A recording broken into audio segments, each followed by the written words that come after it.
I think I did just start the broadcast for the Hangout, so my apologies. Y'all missed the intro, but y'all know who y'all tuned into, so let's keep it moving. And today should be a nice show. And you know what? Is this Avi on the line? Hold on one second. What's good, Queen? Hey, peace. I am here. Oh, snaps, oh, snaps. That's what's up, that's what's up. And I'm trying to, I want to try something else new, too. I'm going to try to make a phone call from Blog Talk, which I have never done before. Because I want to get Queen Shakti on the line from Get This Wisdom magazine, Liberation Minded Media. And if you have not seen the little flyer or whatnot, the little event, I mean, not the event, but the show creation from Blog Talk, today is a family affair. Trying to get everybody from Liberation Minded Media in the building. And I see I got my brother Knowledge in the building as well.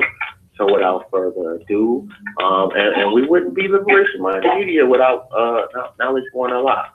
You know, so we have to give him all the credit because he definitely deserves that. And just a phenomenal king for our people, a person I personally would call a friend. Just a quality motherfucker, man. Just real people. I don't have the gunshots. I tried to get him, man, but it just for whatever reason it wouldn't let me convert the gunshot and put him on Blog Talk. So apparently it's a do the knowledge radio thing. Exclusive. Exactly. Hold on one second. What's good, fam? Knowledge here? Apparently he is, but he is not. So we'll mute him and try to make this phone call and see how that works. And I know I reached out to Tab, one of my agents. What the heck was that? You all right over there? Me? Yeah. Yeah, I'm cool. What do you hear something? Yeah, it was like somebody just fell or something. Oh no, I didn't hear that. Oh, okay. And it's really hard to tell because right now I got nobody listening to the live chat because I don't want to put like just really crappy, a really crappy YouTube live out there like all across the web. I just put it in a couple of little spots and hopefully somebody catch on to it. I did tag somebody to listen too. Oh, and Knowledge, I know you out there, bro. When you ready, man, just let me know you want to get on air. We did get you out the queue, man, but you didn't say anything, so I'm just assuming you was just listening. So let me, and I'm sorry for the dead air space, but I do want to try to call this number. So let's see how this works. You know, the sad part is I almost said the number out loud. Okay. And it's crazy too. Like I'm really good at remembering numbers, but sometimes I have to actually say them. Yeah. All right, so it says it's dialing the number right now. And oh wow, that's kind of dope. This is exciting. I know it is. You know, I did not know we could do that. Right. Once again, Knowledge just put me up on that. All right, and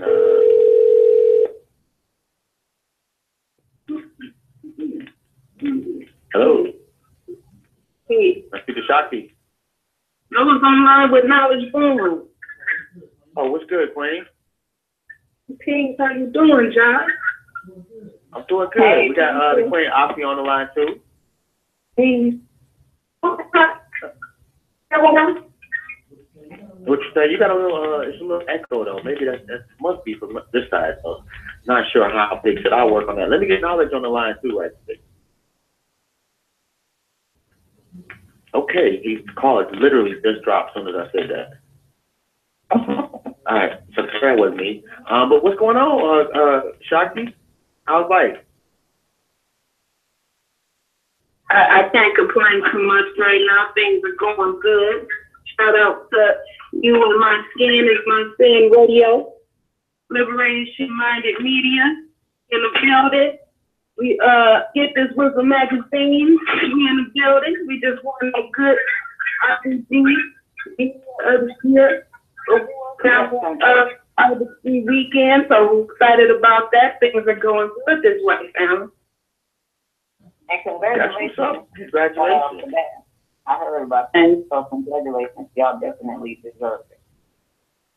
Thank you very much. It's definitely an honor. We were mentioned amongst some beautiful people doing some fabulous work out here. One of them being Knowledge Beyond the Law. We do the Knowledge Radio.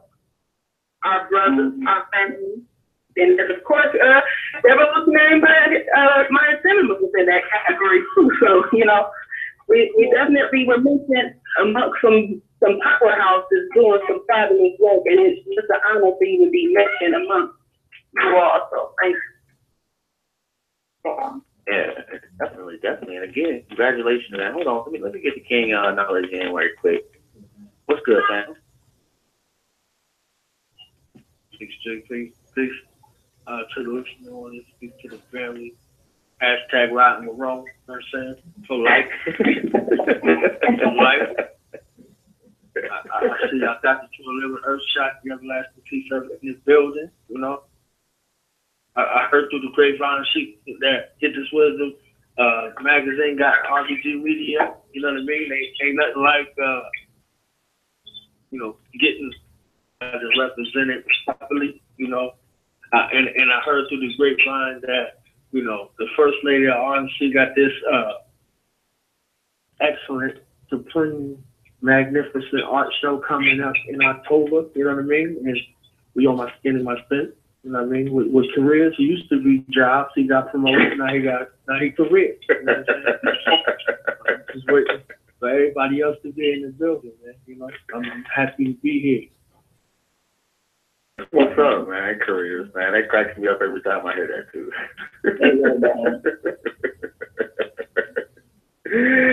Man, so was y'all able to go down there, or how did you find out, Shakti?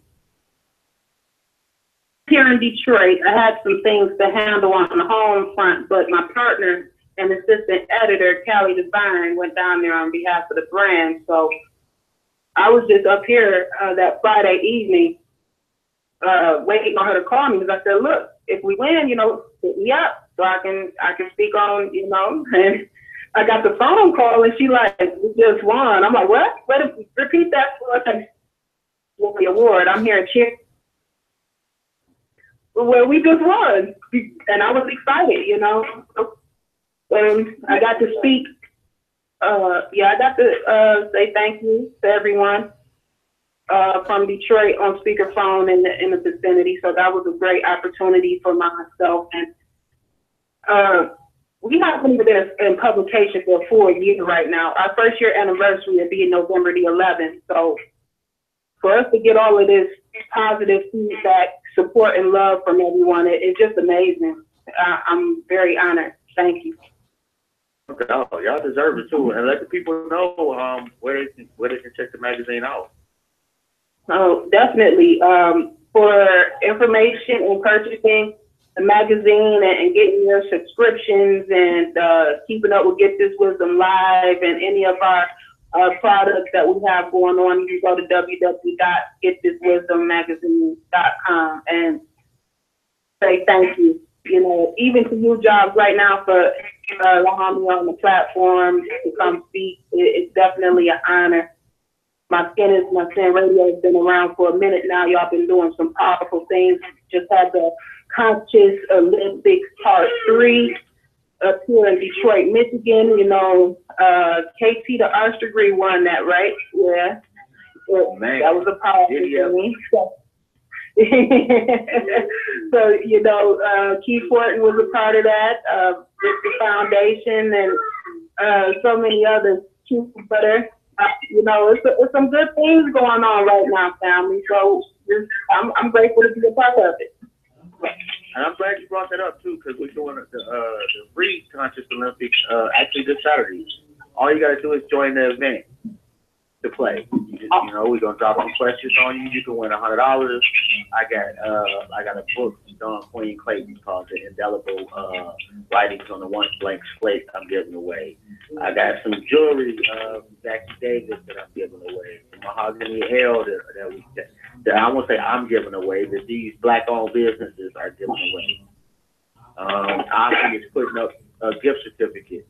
And there was another queen that said she was putting up 2 gift certificates, but I haven't heard back from her. So if y'all get a queen, hit me up and let me know what's going on. And I hope I'm not forgetting anybody, but like I said, all you got to do is look up the Conscious Olympics on Facebook, go to the event, join the event, share the event, and you in. That's it. You know, so hopefully, and if we don't get 100 people, we cancel it. We'll try again next month. And I go buy something. I don't know, maybe some socks. We also hold a sock drive too, by the way. So if you'd like to donate socks to the homeless, hit me up. I'm Joseph Boyd on Facebook, or look up My Skin Is My Sin. Yeah, that's nice. I think we got everything out the way. Anything you wanted to let the people know their knowledge?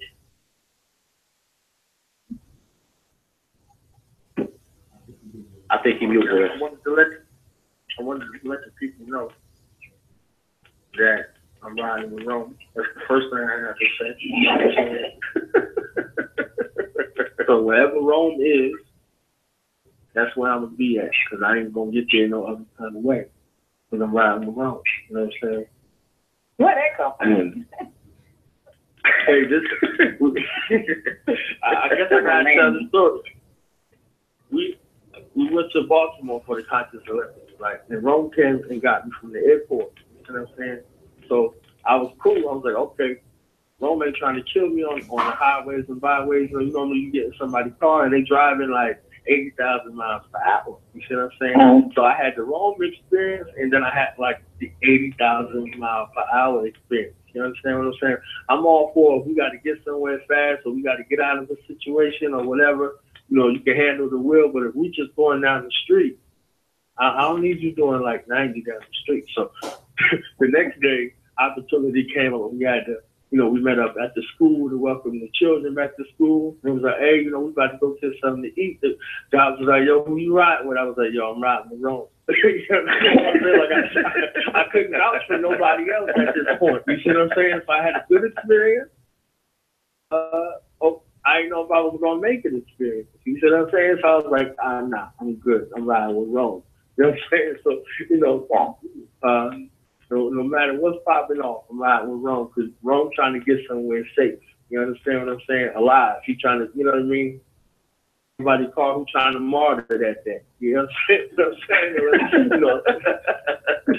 So, hey, I gotta let the family know, man, I'm riding with Rome. You know what I mean? So, the second thing I wanted to say is today, directly following this show, we are on Through Now's Radio, Self-Empowerment Tuesday, Brick the Foundation, Broken Brick series, and we're going through, like Ray Charles greatest hits, we're going through Book of Brick, we're going through Brick the Foundation's greatest hits, you know, myself and, you know what I'm saying? So we're going to be doing that. So if the family want to call in to that and share, you know, some of the things off their list, but just don't call in talking about, hey, you know, this is in no particular order. We're going in order. So if you call in and you say something, stand on what you said. You know what I'm saying? Like, so this is number 10, it's number 10. You know and this Sunday, we celebrate 2 years on the air. So this Sunday, 3 p.m. Eastern Standard Time, 2 years on the air, our 2-year anniversary, definitely going to be live. You know, I had the opportunity to work with everybody that's on the call. You know what I mean? That was the motivation behind us collaborating together, all of these minds, talents, and bringing them together to form what is Liberation Minded Media Group. So that, you know, the epicenter of these skills and, you know, creativity is what drove us together with the foundation that we care about our people and we care how our people are being and misrepresented it. So that motivation got us to collectively come together to be able to narrative, and we can aid in the proper representation through proper propaganda. So there's a lot of those things that, you know, the family may see and witness. So it's, you know, it's an opportunity to celebrate. Since we think we ain't got no reason to celebrate, I have reason to celebrate every day. Understand what I'm saying? I'm able to be hooked up with, you know, people, great minds in so many of that. So we're gonna be doing that and taking a look at the, you know, 2 years, you know, going back. And additionally, after the 27th, we're going to be getting with some of the people who came on the show, 2 years, over 600 episodes, to be able to have them share their experiences and the key learning takeaways on the show, which will turn into a small documentary and also a book series. So we're going to be looking for, you know, listeners. We're going to be looking for guests.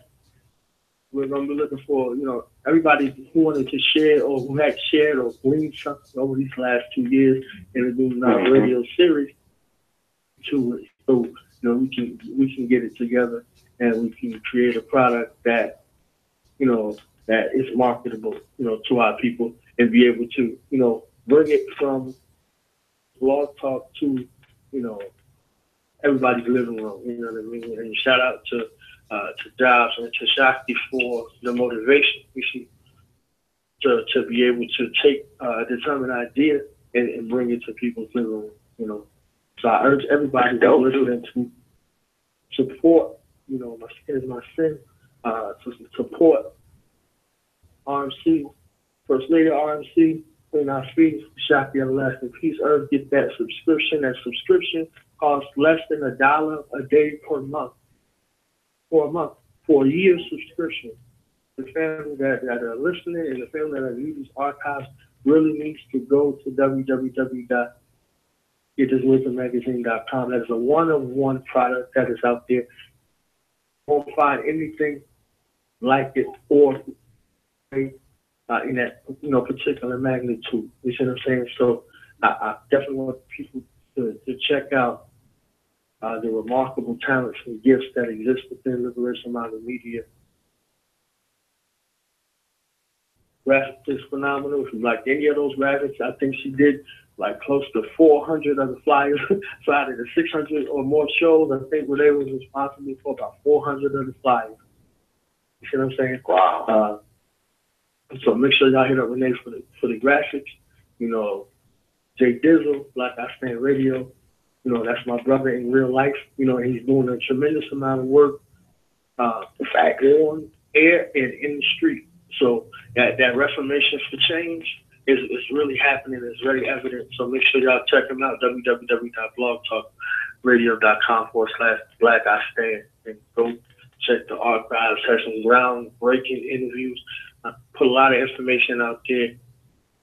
He's a very genuine brother who we both met each other in the streets on the grind, out there doing community work and putting information out for the people. Phenomenal. And I was trying to wait. I know Renee hit me up, and her and Jay said they'd be calling in. They didn't know when they'd be able to, but they definitely will be calling in. I was trying to kind of get them a little time because I did want to say first and foremost, and rest in power to Jay Gregory. Just a phenomenal individual over just an insane amount of years, put in work and spoke up and spoke out. So I did have a couple of clips of his that I wanted to play also as we go through the show and just kind of get some feedback on that. You know, I think that'll be a nice little representation as well as initiation of some good building. So I don't know. Wow, 20 minutes to went by already. Geez, I'm trying to. I give it about 5 more minutes. Everybody good with that?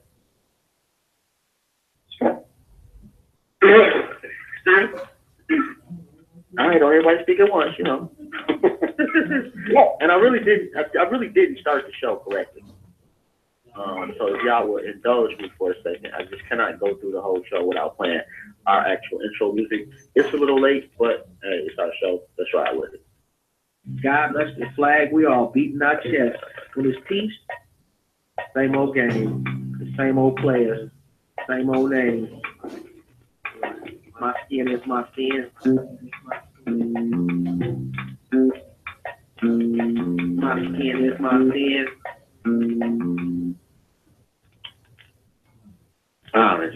It just does it for me. I'm sorry, but I have to be a little selfish on that one.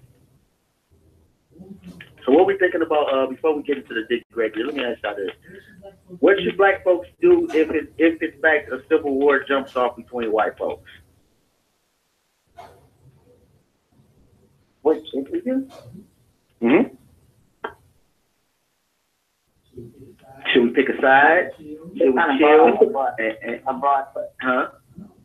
I know. It's kind of a broad question. And that's what I'm saying. Should we pick a side and fight with one side or the other? Should we chill and use that time wisely to build up our own and learn, and do as much as we can to be in a position of strength? Huh? Civil war between white folks? Yeah.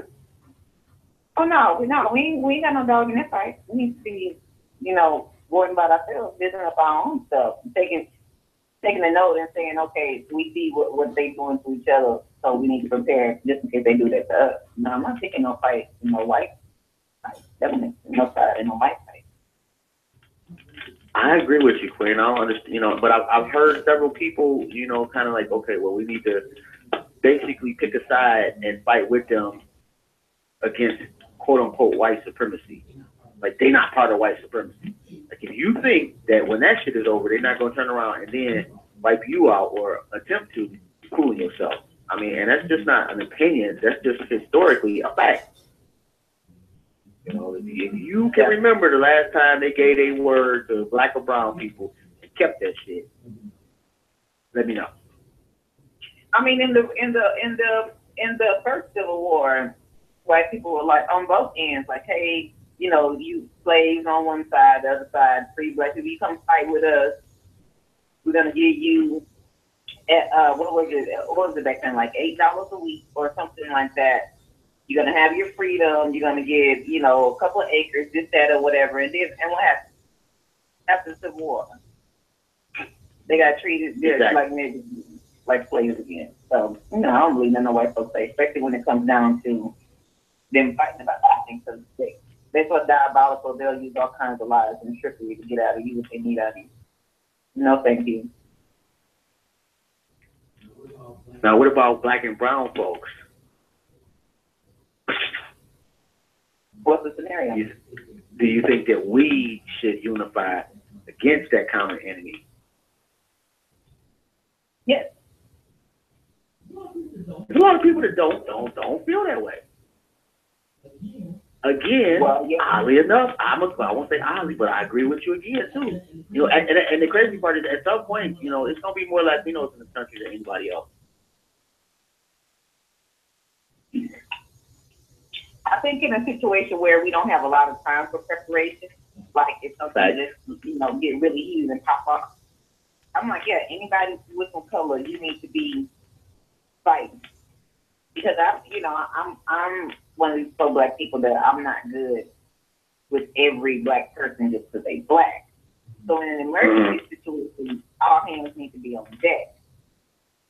But for something that's gonna have, longevity and is gonna require, time and thought and preparation and stuff, yeah, you gotta be a little more strategic and selective about who it is that you're dealing with. Okay, but let me ask you this then. If in fact we all agree, I mean, we both agree, I don't know about everybody else, but if in fact we agree that a civil war is brewing, isn't that an emergency situation now? And shouldn't our strategy be, at least until after that, all hands on confrontation to say, okay, I'll fight with you now.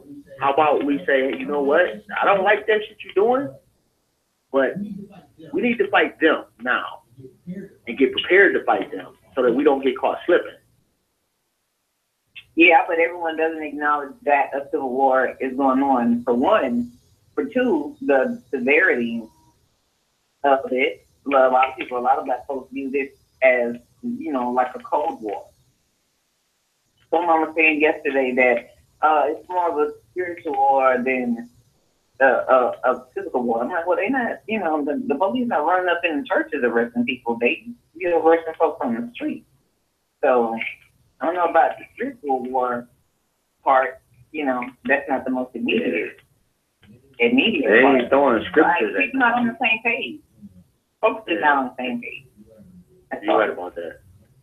And it's tough. It's tough. You know, and you know what? We went a little past the 5 minutes. So let's jump into one of these Dick Gregory clips. And one is like 7:45 and one is like 8:22. I'm not sure which one is which. But let's check it out. So let's go back to Trayvon. Hoodies. More white folk with hoodies than black folks. Going to college town. The girls playing.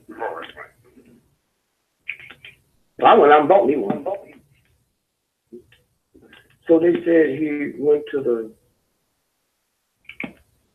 7-Eleven. All 7-Elevens have film. How come we never saw a film of them going in there or coming out? And not till I mentioned it, I'm one of the most powerful voices because Social Network didn't get me for free.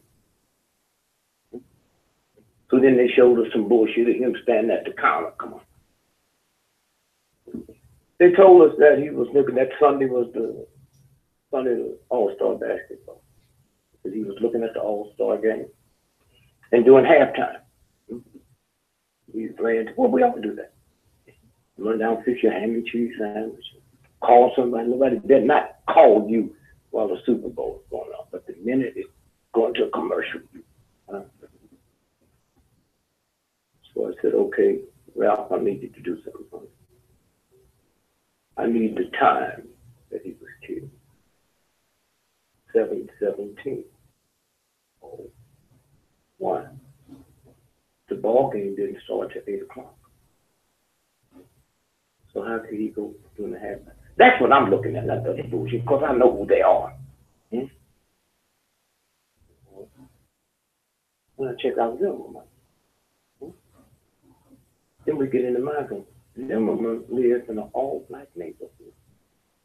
And everybody we interviewed said he's one of the finest principals. Something right about it. And for 4 days after he was killed, he was in the Mars, John Doe. You aware of that? Where is John Doe? Okay. We're a predominantly white town. So how many black folks you get there at that Mars?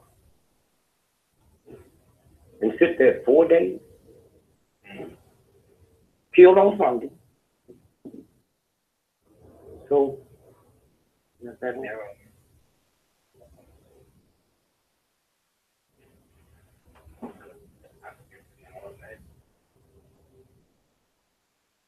You say all time? That's strange. So They don't want you to know. They don't want us to know the truth. Yeah, but my mama didn't want me to know too. She never told me about sex. Well, don't blame it on them. Okay. Huh?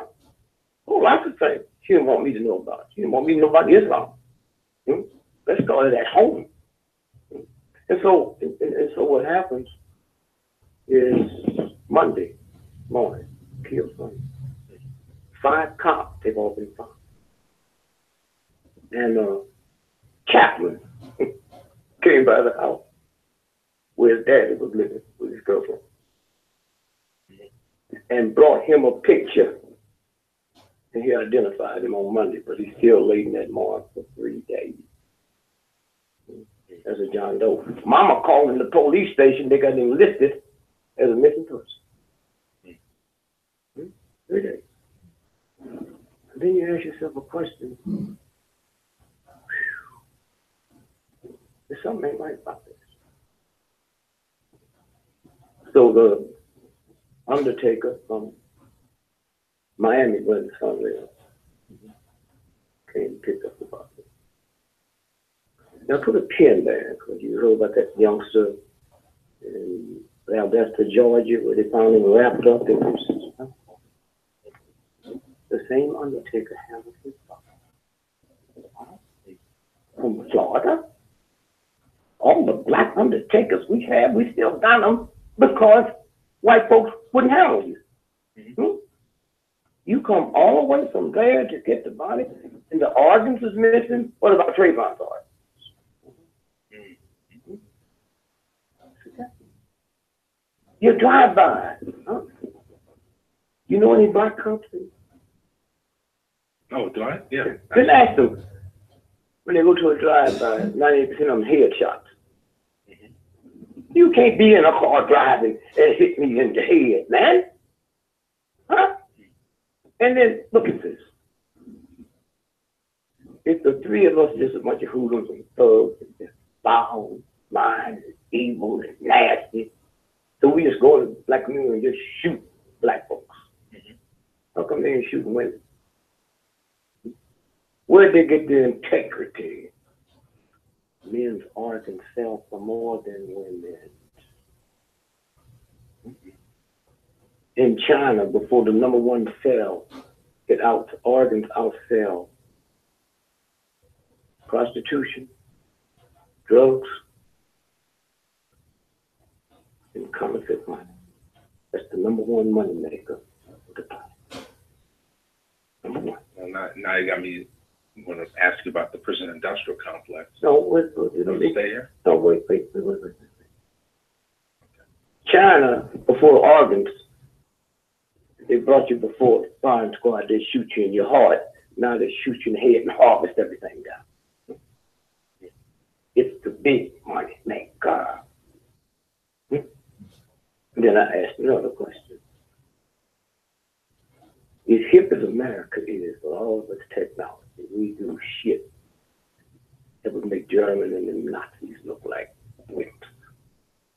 Do you think 30 members from the KGB could hook up with 30 members of British intelligence, could hook up with 30 members of French intelligence and slip in this country? Then how are you going to let them tell you that in 3 weeks, 65,000 little children from South America, little tots, can't read or write, come in this country and we didn't know it? That's organ stealing, man. Huh? Just ask yourself a question. Huh? President say, now, all you got to do is track them. You can't track them. You have any children? I do not, he does. Okay, then you understand motherhood, not fatherhood. Motherhood. Huh? No mother is going to take her child to some pimps that they say cost $5,000. Where did he get that $5,000? Where did he get that kind of money? Huh? Where did they get that kind of money? To pay some bad people. No mother's going to trust her child with a thug and let their child go by itself. Mm-hmm. And when they say they send them back, how do we know? They send them back. Good question. And so when you stop and think about Rodney King, go back and especially the business you're in, on that film or that beat, and you see something incredible. It's lighted like a Hollywood movie.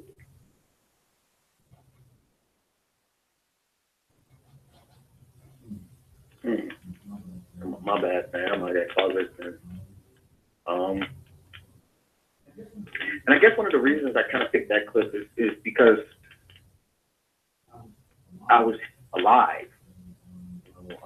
And so it kind of, things, I guess it resonates with me more because there were some things that he said that I hadn't thought about, especially with respect to Trayvon and organ harvesting. That just kind of blew my mind right there. Like, man, why didn't I think of that? And as far as the Kennedy Johnson case, I knew about that, We were fortunate enough to interview his mother. But the way he reminds me of sitting down with my grandfather, and the rawness of what he's saying, the truth of what he's saying, but his ability to engage you as a listener is just phenomenal. Man, what are y'all thoughts on that clip right here? Hello? Anybody? I'm here. Everybody just chilling, huh? Got caught listening just like I did, huh? Okay, can you hear me? Yeah, I can hear you. Okay, yeah, this is just taking in those powerful words. So just transition. And the part that sticks out to me the most within that clip is when he speaks to that happened in our community. And he's right. There's no way you can get a perfectly lined up position which is in a vehicle. No way you can do that. And I'm not no expert marksman or, I'm well equipped with all this weaponry and what have you. It just takes common sense. So that would lead you further to look into the vigilante aspect of things. You know what I'm saying? White devils, they're very cowardly. So they don't come out and open it and let you know their full-scale hatred of you. That's why I have a weird respect for Donald Trump and his platform, because he puts it in your face. He lets you know, I hate you. A lot of these white people ain't like that. They gonna smile in your face, buddy chicken behind in their house there. I hate you.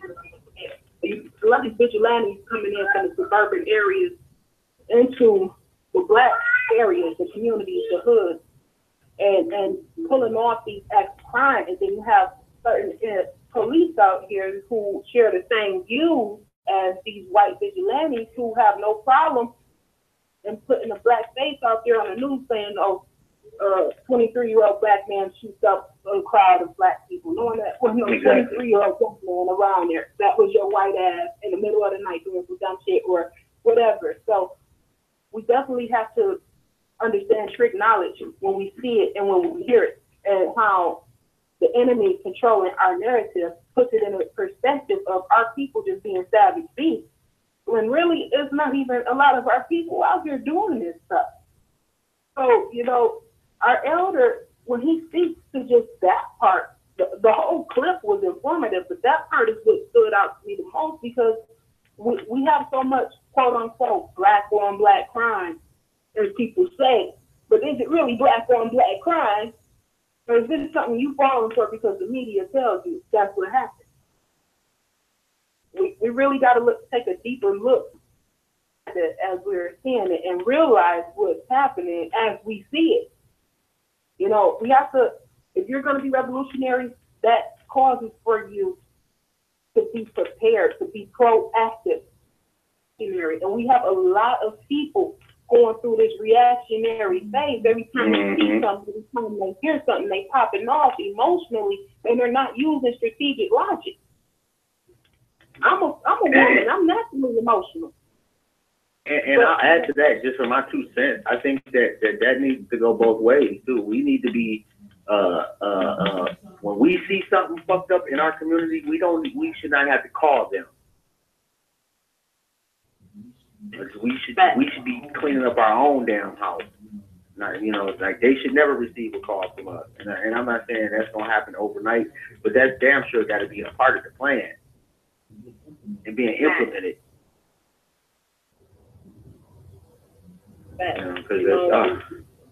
We have to have that village mentality. It all ties back to the way our ancestors lived. Something happened amongst the village, it was handled amongst the village. Your ass got took for the council of elders to receive your repercussions. It was no, I'm gonna call Billy to come handle Kwame's issues.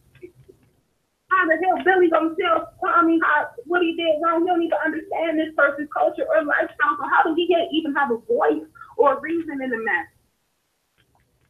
We give outside forces, people outside of our community, more power to control and power amongst ourselves. Mm-hmm. We're giving away so much of our power unnecessarily. You know, I never worked for cramp. I know exactly how we are here. I know exactly why we are here, and I know exactly why we will continue to be. If we don't get to that space of, okay, we got this knowledge now, the ones who know better, we can't even keep blaming our brothers and sisters that don't know better at this point. The ones that do know better have to do better instead of talking better. You know your brother and sister sleep. You know your brother and sister walk. You know they under this deep ass spell. So why are you sitting up here wasting time blaming them for their conditions instead of creating infrastructures that they can benefit from also? The streets is plumbing. That's a fact. The streets is fucking. You know what I'm saying? We don't have this time. So why these I think I was pointing out, y'all let the bill on that about this. You breaking up just a little bit, Queen. You hear me now? Yeah, I hear you. Okay, I wanted to speak what aspect, how that I feel what I'm speaking with right now. You got these crackers out here trying each other. Devil's gonna do what devil's gonna do. Black people always have to try to say them some black people shit. That ain't not business. Let them go at it. Let them do what they going to do. And we sit back and build ourselves and get prepared for whatever comes. Because the war it ain't stopped for in a minute. We go the whole part. Fuck them. Let them destroy each other. Quit trying to be top to save a hoe.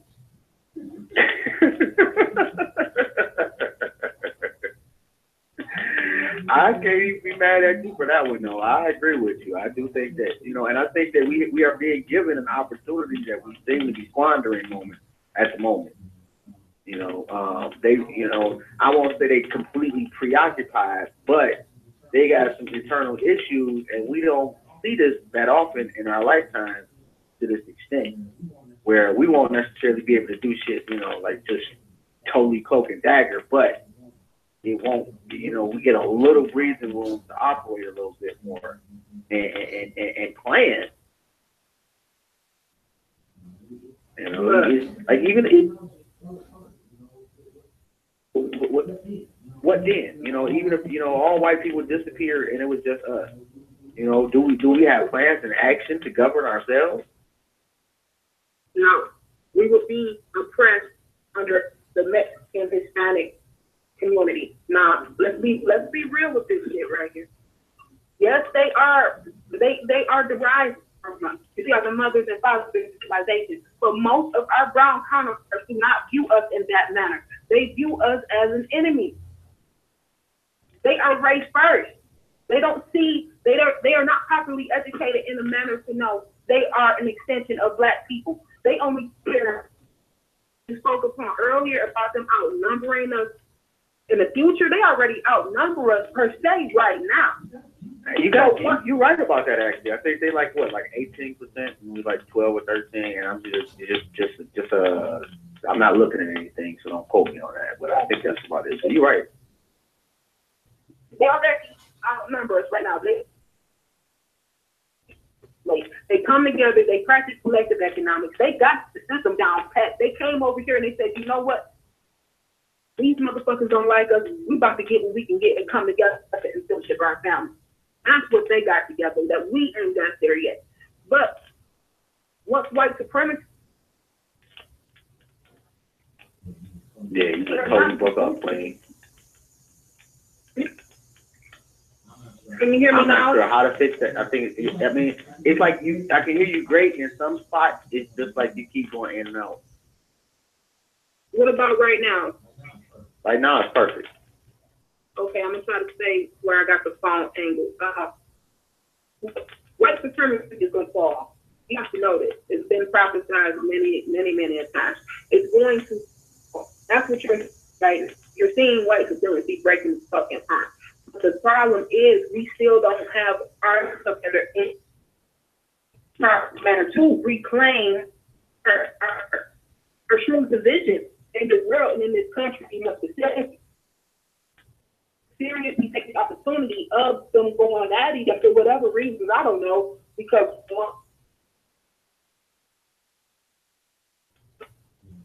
Yeah, it's the same thing. And what I'm gonna do is I'm gonna mute you for a second and then bring you right back in, and maybe that'll help a little bit. Sometimes it does, sometimes it doesn't. All right, so we tried that, and then bam, right back, and then you live again. I think Knowledge went to the store on us too, by the way. And Renee Black and Jay Dizzle, I ain't sure where y'all at. Oh damn, Opti, not Opti, but Shakti, your call dropped. So it's too bad that I had oh yeah, that's what I was just trying to see if it would just call the last number that you dialed, and that's pretty cool. So we'll just call it right back. Yeah, I definitely learned something new today. Shout out to Knowledge for teaching me something new again. What's up, Queen? Can you hear me clear? Yeah. Y'all know I've been talking. Yeah, I've been talking off and on for the last like 5 minutes, and my phone been muted. If y'all haven't noticed, I got like cheeks for days. So I hate just holding the phone up to the side of my face with just my shoulder. I always make sure it's on speakerphone or I got my hand against it because my cheek will hit that button and I really just be talking. So I was like, why they don't hear me? Right, I'm wondering. Anyway. Maybe the same thing happened with Knowledge too. I'm just like, I deal with Now then,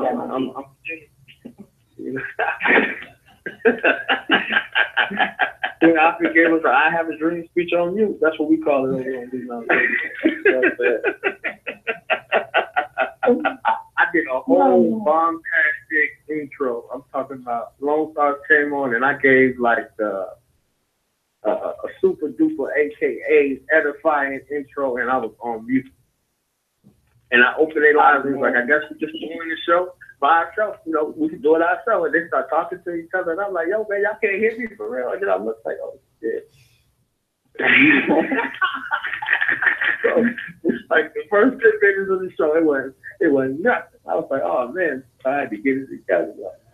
I got y'all both beat. I tried to, I was doing like a listening party on YouTube Live, just trying to figure it out and kind of promote Brick at the same time. If you ain't got that Exodus of Revolution CDs, go cop that at www.itsmebrick.com.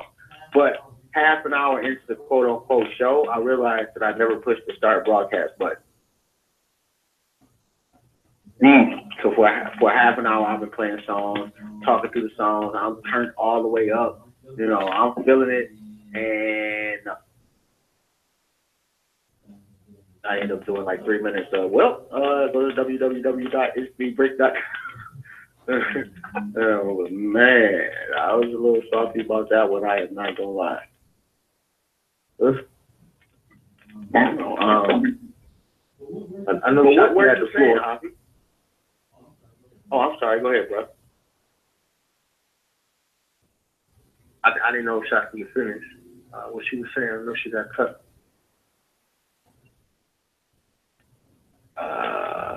I believe so. I'm here. Can you hear me? Yeah, we hear you. Okay. Could you repeat the last part for me? I had to do something with my little baby. Actually, Knowledge was just making sure that you had finished up your thoughts. He was yielding the floor to make sure that you had completed what you were saying. That's real peace to the God. All I want to say is, Black people, learn to mind your own damn business. What's going on with these crackers ain't got shit to do with you.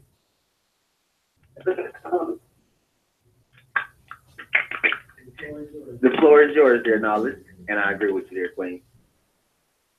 Oh, I want to hear this I have a dream speech that Queen Afi, she gave the cyberspace on you. So I reserve my thoughts. I use the floor. It wasn't a whole, I have a dream speech. It was, first I was saying, I was acknowledging what this was saying about Dick Gregory. Like I have had the honor of actually being able to sit at a table with the man and have a conversation with him for a few minutes. And I am a political comedy fan, so I like Dick Gregory more so for that than for the activism. Only because I always have to identify the bad and know the severity of that before I can appreciate the good out of everybody. I'm that way. You can call me a pessimist, whatever you want to call it, but I need to see what's coming in my direction. And it's like we were talking the other day about discernment. You know what I'm saying? I need to know if the source is for me to, accept the information that they're giving me. So I like Dick Gregory, but Dick Gregory definitely comes with a lot of valuable, necessary information, but then you're going to get a little bit of bullshit occasionally too. I don't think I know anyone who, aside from family of his, that says, everything he says, I can 100% totally see it, because you just got to watch some of the videos or interviews sometimes. He says some outrageous stuff sometimes, some stuff that just doesn't seem that it would gel. But even with all of that, the man is a huge part of Black history, and all the people that he's met and all the initiatives he's been on, and the effort that he's put in the community is going to be worthy of respect anyway. So I'm thankful for the conversation I had with him. I'm fortunate that the man has, or his family now has, artwork from me hanging up in his house. Not a lot of people that's going to be able to say something like that. So at the end of the day, it's not all of you. Are going to be able to appreciate that special connection that I had there. But that's all I want to say about Dick Gregory. Like, I've listened to a ton of his stuff, and, some stuff, is amazing, it blows your mind, and it shows you, the passion behind what he stood for and what he's about to do. But then you get and occasionally you get a bit of, erratic thought, train of thought, sometimes, and some of that can have come with age. But I remember and I know knowledge, but there was a monster dude who full out was walking around in robes and shit and playing like he was super crazy, but he was still running the organization like a machine. So and the reason I say that is I wonder, did he intentionally throw in some things that people would be like, oh, that's crazy as fuck, so that it would be, he could throw in the real facts, and you just have to kind of like be wise enough to know which one is which. Yeah.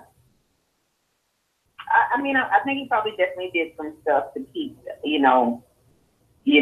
the interest going, you know what I'm saying? But some things just, a little extra, like when you talked about Malcolm X. I'm totally on board. It's like you ain't even blinking your eyes when you're looking at this man. I'm talking about Malcolm X. But then you get stuff where he talks about, Black Panther Party. And then it's like some people in the Black Panther Party, major figures and their agents, and then it's like, I don't know about that one, And then, then it goes to Dr. Sage's situation. And I'm with Dr. Sage just like I am with him. If some stuff I'm on board with, some stuff I think is ridiculous. You know what I'm saying? But then you're like, oh, well, Dick Gregory go extra hard on it. Man, maybe there's a little bit of jealousy there. Like some of us aren't old enough to remember the Dick Gregory diet. You know what I'm saying? That got derailed alive by Dr. Sage, and started their whole conflict. So it's I did not know that. I think, yeah. So I think some things had motives, definitely. I think some things were 100% truthful, and we just don't want to hear the truth sometimes. So I think it's a little bit of all of it. But either way, no black person can say that black man was not a credit to our community. And I think at the end of the day, that's what it's all about for each of us. Yeah. We all got a ledger. You got the positives and the negatives. And sometimes we tend to turn people that we like into caricatures, if I said that right, of not necessarily them as who they were, but them as who we see them as being. And that eliminates all flaws that they had. Like everybody has a flaw or did something wrong or said something wrong or went about, did something somebody didn't like. That's just part of us being a human being. We gonna all fuck up at some point. And I think with Dick Gregory, it was just more, in your face. I am who I am. I got a lot of wisdom to drop, and this is kind of my way of doing it. So, right. And I feel what you're saying too. Like that's not going to be everybody's cup of tea. It definitely isn't. But for some people, they require that for them to ingest that knowledge. They require a little bit of the crazy, because like I was saying, like he reminds me of my grandfather. Right. My grandfather would tell you some shit that you'll be like, oh my goodness, really, Grandpa? But he'll also tell you some shit and your mouth drop on the floor. Yeah. That's true. That's how I feel. Yeah, and I think that, he was one of the people, I'd say him and he was just phenomenal at being able to say some crazy shit, but with so much truth wrapped up in it. And definitely, Richard Pryor, he had I won't say probably, but he had man, that's a whole nother show. I'm not even gonna get started on Richard Pryor, but definitely one of my favorites. Right. Yeah, man. Whew, that reminds me, we might have to do a Richard Pryor show one of these days. Put the kids up, but definitely play some Richard Pryor, like back in the old school days, you had to sneak and listen to it. Right. Knowledge, where you at, bro? You there? Yeah, I'm here. I'm just absorbing, and I'm very glad that Queen Afi got into that pivotal part, because that's the vantage point that I'm coming from right now.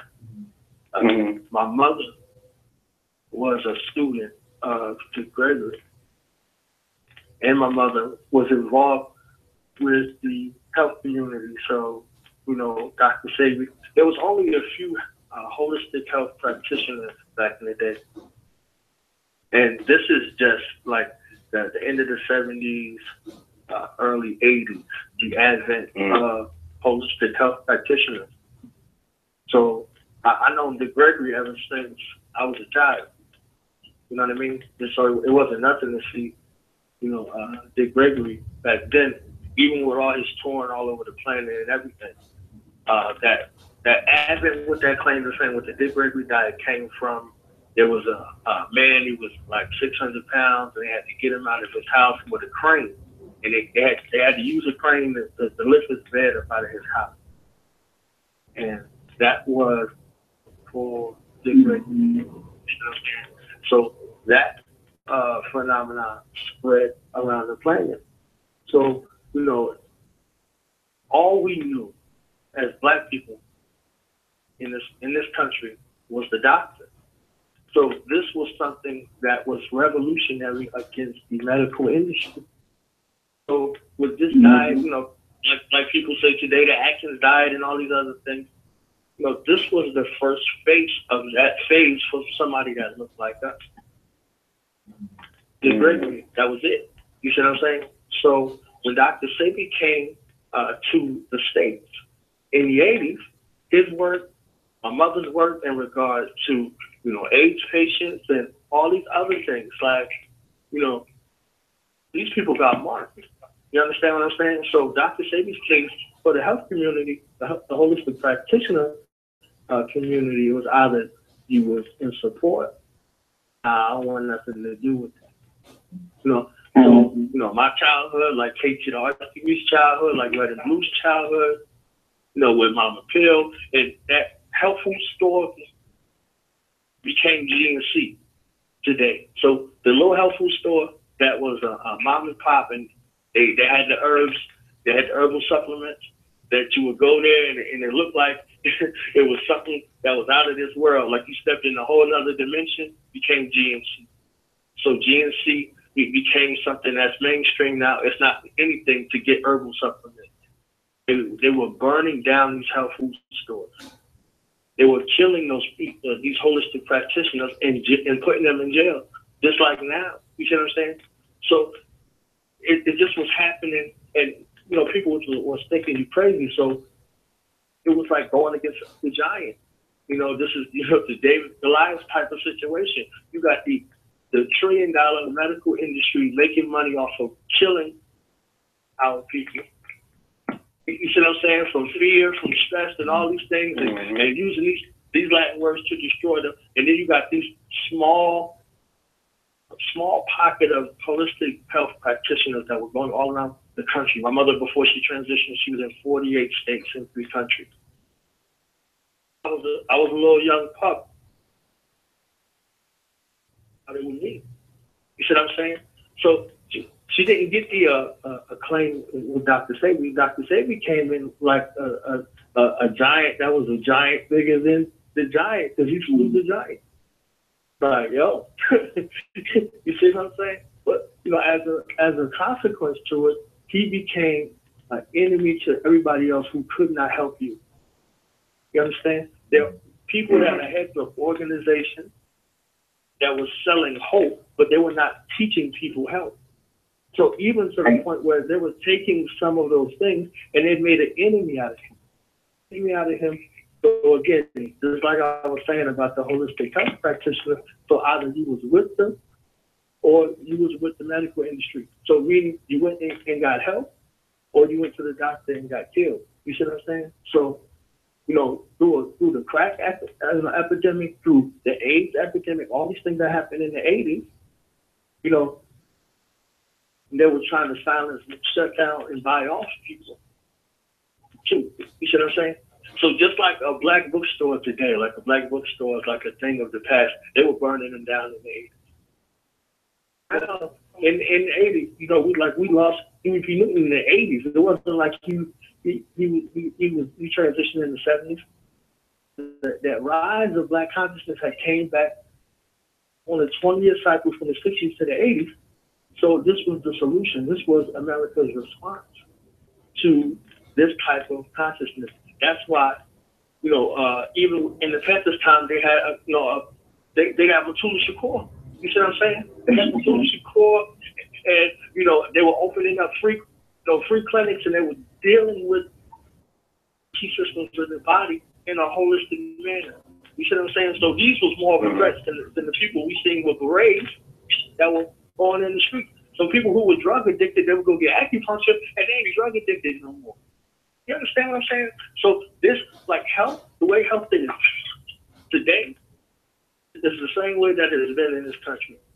So when you become interdependent upon your enemy for food, clothing, and shelter, education, and health, if somebody comes in, like with the, I'm gonna segue for an example.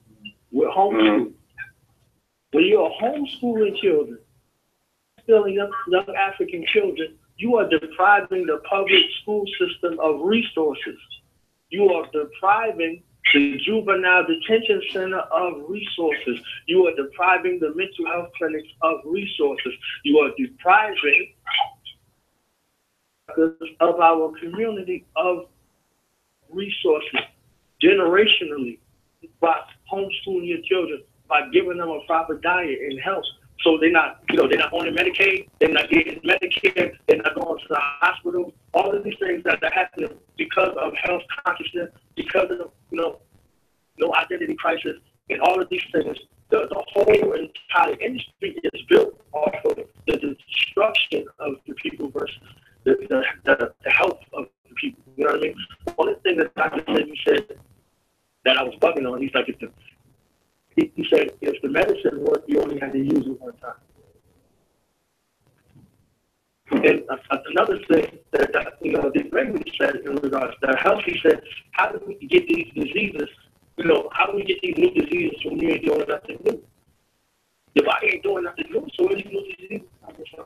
You see what I'm saying? Yeah. So, from speaking to that manufacturing of the thing, there's biochemical assault and warfare. You see what I'm saying? So, we beyond the scope of a civil war. You see what I'm saying? Like, they've been creating agents for the body to be destroyed. They ain't got to tell you they hate you. You see what I'm saying? They ain't got to tell you they hate you are enemy. Just go to the corner store. You understand what I'm saying? Just keep on going to the corner store. Just go to the corner store. You see what I'm saying? Get that, flavor hot Cheetos and drink that soda. You develop this asthma and all these other things. Yeah, we can kill you slowly. But we can also create generational death by you taking your children to the store and allowing them to get that. So they're going to take their children to the store and do the same thing. So something that you see as tradition, as love, as spending time, with your parents. So you're going to create an intergenerational cultural attitude and example. You see what I'm saying? So breaking that cycle in that regard. And the last thing I wanted to say about the Gregory is the Gregory would teach you in a way that was unorthodox. You know what I'm saying? He was an anomaly in this regard. No entertainer have ever switched and broke their chain from white America like that, who came from the entertainment industry. You see what I'm saying? The Cosby included. And he was a brilliant brother. He was a brilliant brother who used, comedy to teach. You see what I'm saying? So by and large, he used the newspaper. He had like 30 newspapers, and he could tell you about what's going on in the world by 30 different newspapers. He had like 30 different newspapers a day. I heard that read as many newspapers as it was Chris Rock. So Chris Rock, stand up, his approach to it was out of the newspaper, 5, 10, 15 different newspapers going all around the city and getting different newspapers. Because you see how our enemies are reporting, they have an obligation to tell the truth, but they only got to tell the truth one time. They only got to tell the truth one time. You see what I'm saying? So they can hide things in plain sight. So as the stories progress, when you get a story within the first hour or so of this occurrence, you get the truth. Everything else after that is already the game. They can flip it, they can bounce it, they can twist it, because someone has to break the story first. So it becomes a competition of who's got access to break the story first. And they're going to tell you the truth. They're going to tell you the truth within the first hour. So after the first hour, forget about it. I have a decoding type of mind frame to be able to go through it and say, okay, this was the initial report. These are the initial reports. You see what I'm saying? And now after, you can see the lies unfold. You see what I'm saying? So from the 9/11 type of situation, a week later, he had already broken down. You see what I'm saying? And he was telling us that they was going to use a certain amount of tactics, but also we were set up for a situation of a hijacking in the 80s as well. You see what I'm saying? So they had Chuck Norris with the Delta Force show. You see what I'm saying? And all of these things with the hijack, with the Iran Contra going on. And also, if we go back to Pan Am Flight 103, we can see, what Ron Brown and those other CIA agents, that plane was shot down out of the sky because they were testifying. Just having that access to be able to begin to decode, because things are not what they've seen, to be able to go deep. And he never tried to really publicly shame anybody in the beginning. So if you ever heard him talking about his mama, you see what I'm saying? He was talking about our people, but he used his mother as a weapon. You see what I'm saying? So because we get offended, we start telling our truths. You see what I'm saying? And explaining our behavior. Right, so he's like, you know, my mom, blah, blah, blah. It gets you to think. Because you can think when you hear about somebody else. You can't think when it's yourself. You see what I'm saying? So you got to fight through all of that emotional trauma as a way to be able to teach. You see what I'm saying? So, you know, he was definitely one to be able to challenge the status quo in a way. But you know, he still had there was 1 foot in and 1 foot out. You know what I'm saying? Most of the people never had a foot out. They only had their feet, both feet planted in it. You see what I'm saying? So they was, you know, caught the cheers on the string. He had 1 foot in and 1 foot out. So he would have people that would send him, you know, information from all around the world because he had the voice to be able to get it out.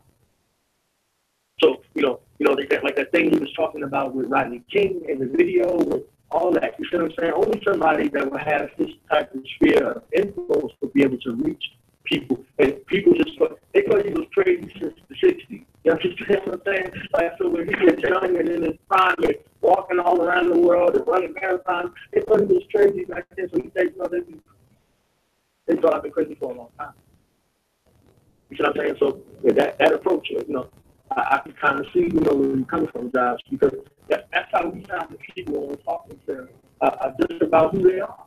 You see what I'm saying? Who they are, you know, things like that. You sound crazy. So, like, you know, people walking around with dashikis now try walking around in the 80s when we were walking around with dashikis. You see what I'm saying? When we were walking around with dashikis and talking about Africa and things like that, people were looking at you like you was from outer space. You go back to the town. That's like, big suit. And this is only, you know, 2017, so from, you know, 2000, you know what I mean? Look at Dead Fred's music and what they were talking about and what they're talking about today. You see what I'm saying?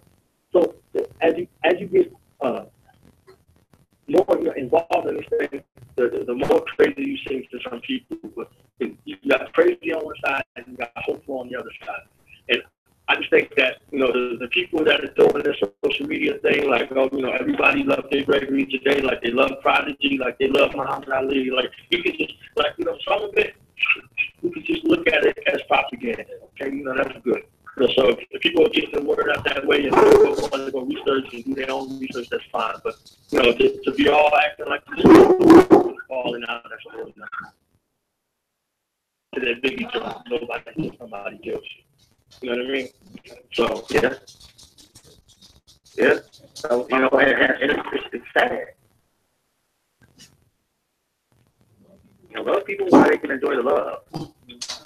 You know, and I'm not saying we should celebrate our grace. I don't want people to listen and enjoy it. That's what I'm saying. No, I'm not saying that. We should honor and celebrate our ancestors.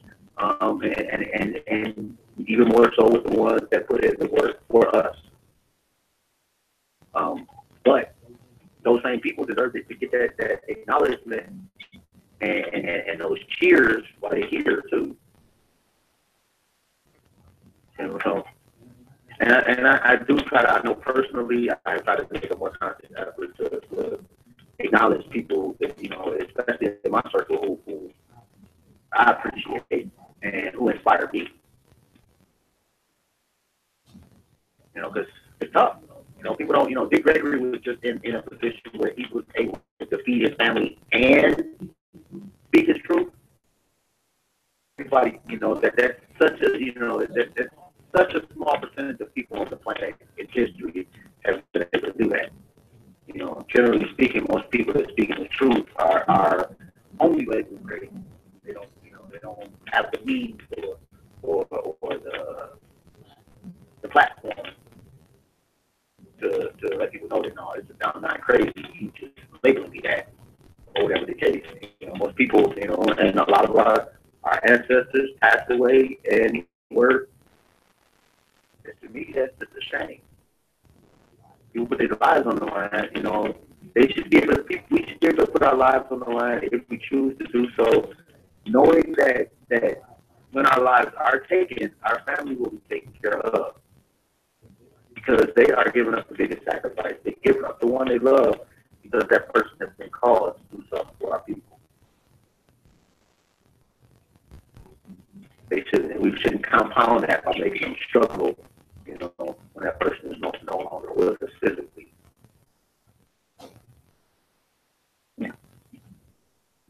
Let me get off my soapbox. What else we got? What else we talking about? I know we said current affairs. I think we can ran Trump into the ground. Like he's an idiot. Move on. You can never run. You can never run that nigga too far.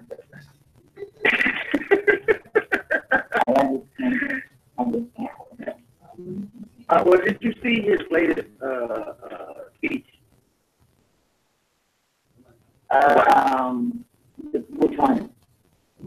The one where he's trying to be, basically, he uses the military as an analogy for American society and how the military, quote unquote, doesn't see race or creed or anything like that. Just totally the same president that we already know is racist the whole time. They come from a military that has been discriminatory from day one. But that's the shit over there. He was using it as an analogy. I guess it was his way of kind of, quote unquote, a do-over on the whole Charlottesville. I wouldn't even say debacle because he said what the hell he meant. I think the Charlottesville, it's like Knowledge was saying, well, actually, he waited a day to really speak his mind. I think when he first said something, it was, kind of bland, obviously, but it wasn't really going hard. And the next day he came back like, yeah, bro, just, obviously, it was just complete him. So, it's the thing he did was pretty much wrong. My problem is he's like, oh, he should be a beast. If he tells me to get this, like, this is worse than that. Because Vince knows how to be politically correct. And the problem with Vince is going to be, it's like and I wholeheartedly agree. It's the same way it is in Texas. It's like everyone thinks Texas is a really racially driven state, and I'm always like, yeah, but it's overt, which I appreciate more. Let me know if you know something. You know what I mean? Let me know if you got an issue with me. So I keep my distance instead of, you working with or you patronizing somebody's store or business or whatever. They don't fuck with you secretly.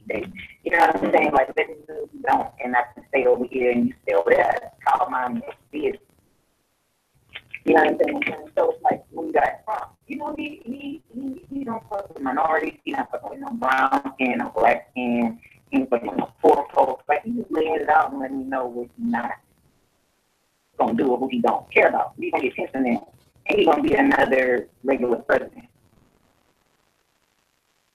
That, claims to work for Getting baby, shaking hands, and lying to your face. That's it. So which one you want? Now we already got the fool in office, and I don't care whether he pays the bills. I don't care. An assassination attempt. I'm gonna move on about my business that day. Like, I just don't care. But I want to use about people that I don't think any president is ever going to really care about the black community. So politics at that level don't concern me. I stay in local politics. What's going to change what I see when I look out my door? You know what I'm saying? All that trickle down government doesn't work for me. So I'll vote in local elections. I'll vote in the city elections, maybe even the state, depending on what's on the platform, what's on the agenda for the election. The presidential elections, I don't care about it. Not at all. Last time I voted, it's not like we choose anybody. It's already, and I am a conspiracy theorist in that I believe the president has already been chosen. It isn't even the president, it's the agenda that they push in. They try to get somebody that people feel comfortable with. For the most part, so you're right. Like voting for the president, it just you fooling yourself. You really thinking that's making a difference. It's not. But I do agree again with the local politics crucial. I look at it like there are kids right now in the 5th grade that say I want to be a lawyer at meeting. That should be our next DA. We should be capturing those kids' dreams early on and facilitating those dreams, putting them in positions where they can succeed in doing something that they love to do. That would also benefit us as a community. Yeah. You know, and I don't care. I'm not saying it just has to be, you know, you super intelligent or you can dribble the basketball. You know, there are some people that just enjoy cleaning up. That is their gig. You know, and I would prefer to have somebody cleaning up for me that enjoys cleaning up. You know, you too can give back to the community. I'm not trying to, you know, demonize or minimize anybody's contribution. So I think every little bit helps. Yeah. Yeah, back in the garbage. Everybody has a name. Huh? I was going to say what you just said. That's a whole nother conversation that's going to come up on another day. Well, Yeah, that is dope. the new one. Yeah. Yeah, we definitely have some. I got another clip I want to play too, but time just flew by, and I don't know what happened to Jay and Renee. I did let them know, and then get them on back. Renee let me know. It's like, okay, I'm good. So I think, you know, life happens. But shout out to the rundown with Renee and Black Out There Radio. I got a shout out to the college, and I got a shout out to this with the magazine, Little Ways from my media, a family affair in the building. Or we get to this other big credit, who's probably a little bit more controversial. So when I think about my brother Malcolm, I think about this little thing that just happened with his daughter, and I'll be honest with you.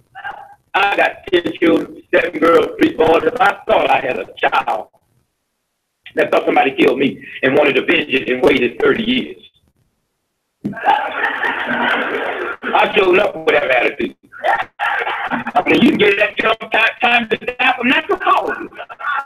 The hell do you love me or not?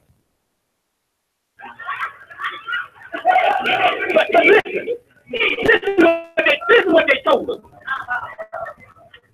They told us that Malcolm X's daughter, see, I don't deal in friendship. Did she do it or not? I deal in logic. Here's a woman here in New York City. She decides she's going to kill Farrakhan. She leaves New York where all the murderers are. They got people that have killed somebody just to practice, so they know they're going to kill somebody on July 4th. They just want to practice. She leaves New York. All the murderers. And goes to Minnesota where they ain't even had a drive-by shoot. To hire a white boy to kill one of the most guarded brothers. A white boy.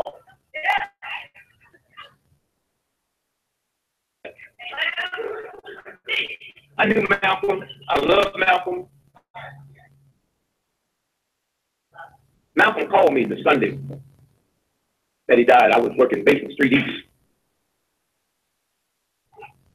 He said, Brother Greg, you're coming by today. I said, Malcolm, I love you. I don't even want to take a chance to be there. So what do you mean, Brother Greg? I said, well, I closed tonight, Sunday night at Basement Street East. And I said, but I had my wife book me a flight into Chicago at 8 o'clock this morning.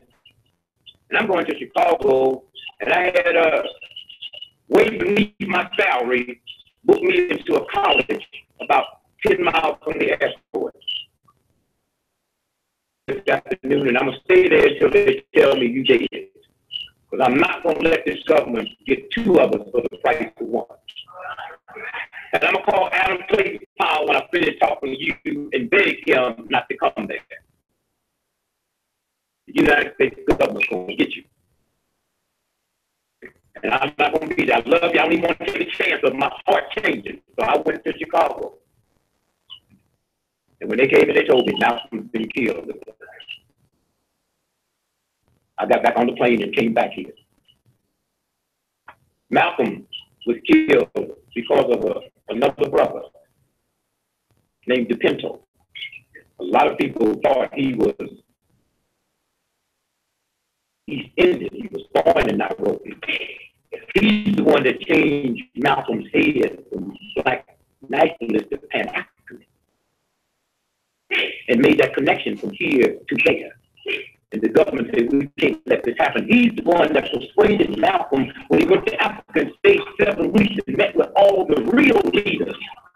And then he's the one that discussed with Malcolm of bringing racism to the doorsteps of the U.S. Shot dead in New York City. The Dizzle was being gunned down in Nairobi. Right? But don't tell me about no black movement. The same time, Malcolm was being gunned down. Now, let me finish this. By saying this, you folks out there on radio, when we cut off, that's why you should be here. Yeah, come on down. Yeah, we'll be here. We're not, you know, you get here late, we'll be here next week. Just wait on us. You ain't got nothing to do. Now, let me tell you how this white racist system treats black folks. The black folks that they got to kill Malcolm, Malcolm was standing on the stage like I am. They threw a smoke bomb in the back. When everybody got to watch the commotion, the brothers ran up with double-barrel shotguns and shot it. But under the Freedom of Information Act, we were able to get the autopsy of Malcolm, and all the bullets in Malcolm is going down. Now, I can stand on this stage, and y'all down there pointing up, which means the government has such a low view of those black folks that were good. They didn't even give them real bullets. They gave them black. Malcolm was shot from the ceiling top. And also under the Freedom of Information, the CIA has been forced to admit that they rented the Osborne ballroom a week ago. That's when they went in there and tore their walls out and put them guns in the wall and shot him from a downward projection. That's what this game is about.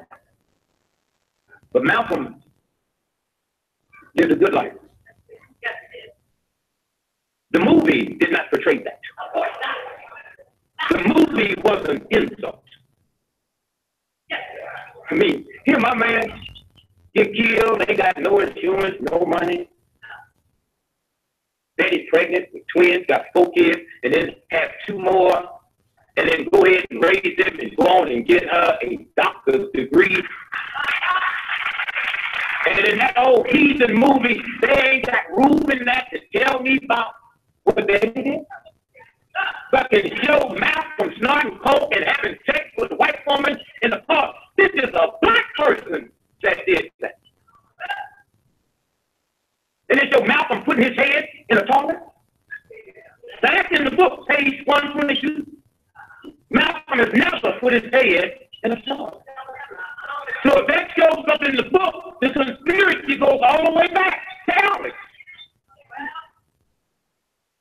who didn't write Malcolm, nor did he write Butch.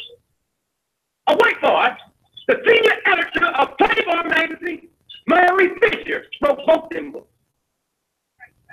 And if we stand here now, them 2 books makes about $7 to $8 million royalties right now every year. Then how come when Alex died, they had to auction off his stuff to pay off his bills? How come they didn't attack his royalties? Because he don't get no royalties. That's the game. All right? Both books are lying.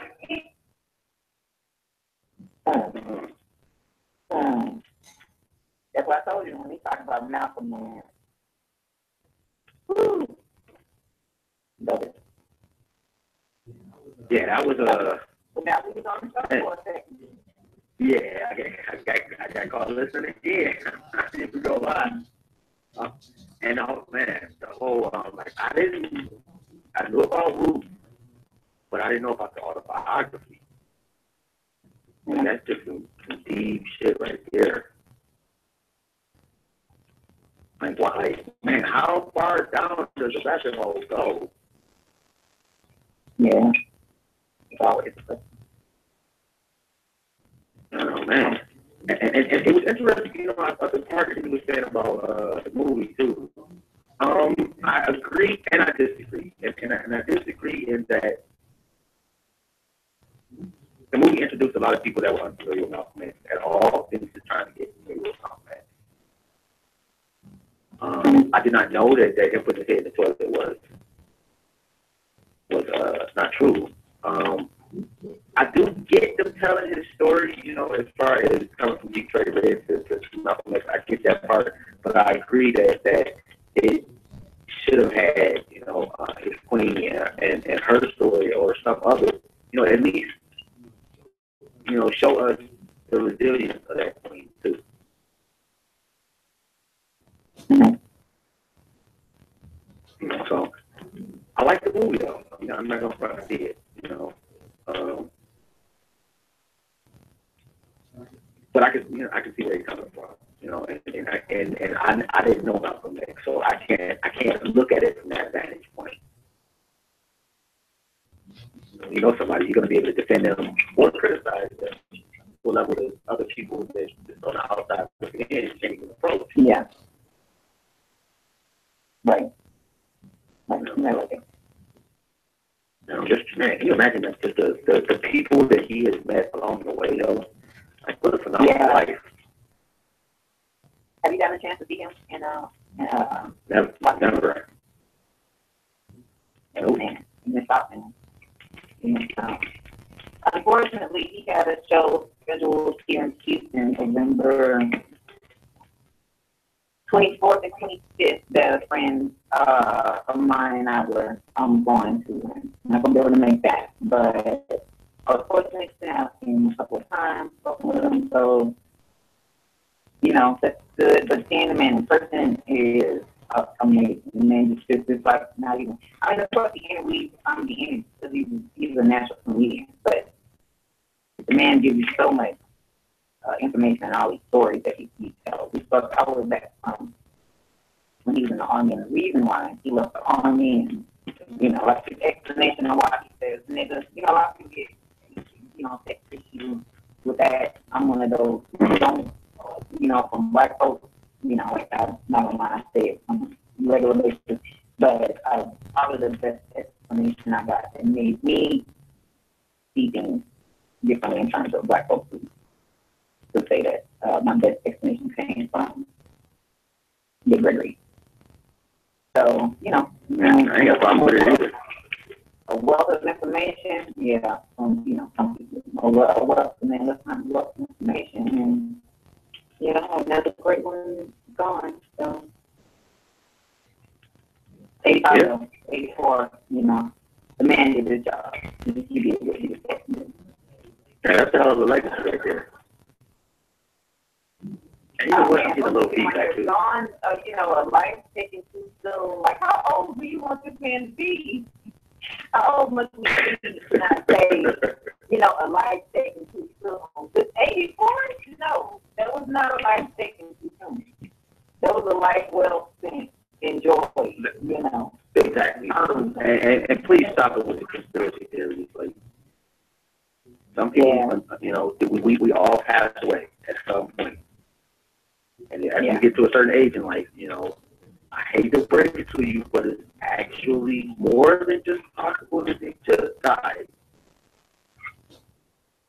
And people, in this situation, people really need to leave it alone. Because I know a lot of people don't follow him, and they kind of learned when he died. But if you follow his interview statement on social media, the family released a statement 3 days before he died, saying that, you know, he wasn't feeling good. He went to the emergency room. They gave him fluids or whatnot, sent him home. But over the next couple of days, he didn't seem to feel any better and wanted to go back. So they're going to have to leave the conspiracy theory alone, because if that was the case, the first time he went in, he would have came. And hold on 1 second, Queen. We got Renee Black in the queue. I want to make sure we leave on. And if you are not familiar with Renee Black, you either have no ears or no soul, or something is wrong with you. Go get those fixed. You need logos, you need flyers, whatever you need. Renee Black got. Check out Intellectually Petty. That is myself and Renee Black clothing line. The radio show is always lit. Not to go on and on, but I'm going to make sure I get the Queen on the line because we're going to have 20 minutes left. So without further ado, the incomparable Renee Black. What's good, Queen? Wow. First, let me get like CPT time. CPT. Wow, thank you. Thank you for that. Yeah. That was beautiful. Hey, girl. How you doing? Good. That was a well-deserved intro. You know you everywhere out there. You know you Oh, thank y'all so much. Thank you. What's up, guys? Just chilling. My stomach over here on tilt. I made the huge mistake of drinking some milk today. We have some issues. Yeah, I'm not eating that plan no more. Oh, milk. This made up milk? Oh, man. I'll have a bowl of cereal. Oh, okay. I hear you. You gotta get you some almonds, some cashews, and something. We're gonna take your conscious black card.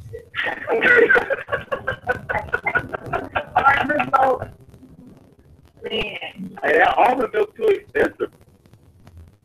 No, I'll do some. Buy a big bag of almonds from Trader Joe's. You can make out of a 2-pound bag. You can make like 4 gallons of almonds. It's really nice. I barely want to make a peanut butter and jelly sandwich. You talking about making it? You know what? You so damn lazy. You're not gonna make it. Yeah, y'all gonna have to leave me behind. I'm gonna be the weak link. I'm like, hey, bro, I need a cigarette. I'm tired. I just keep running. Y'all go that way. Y'all go shoot, man. I gotta take a rest. Oh, man.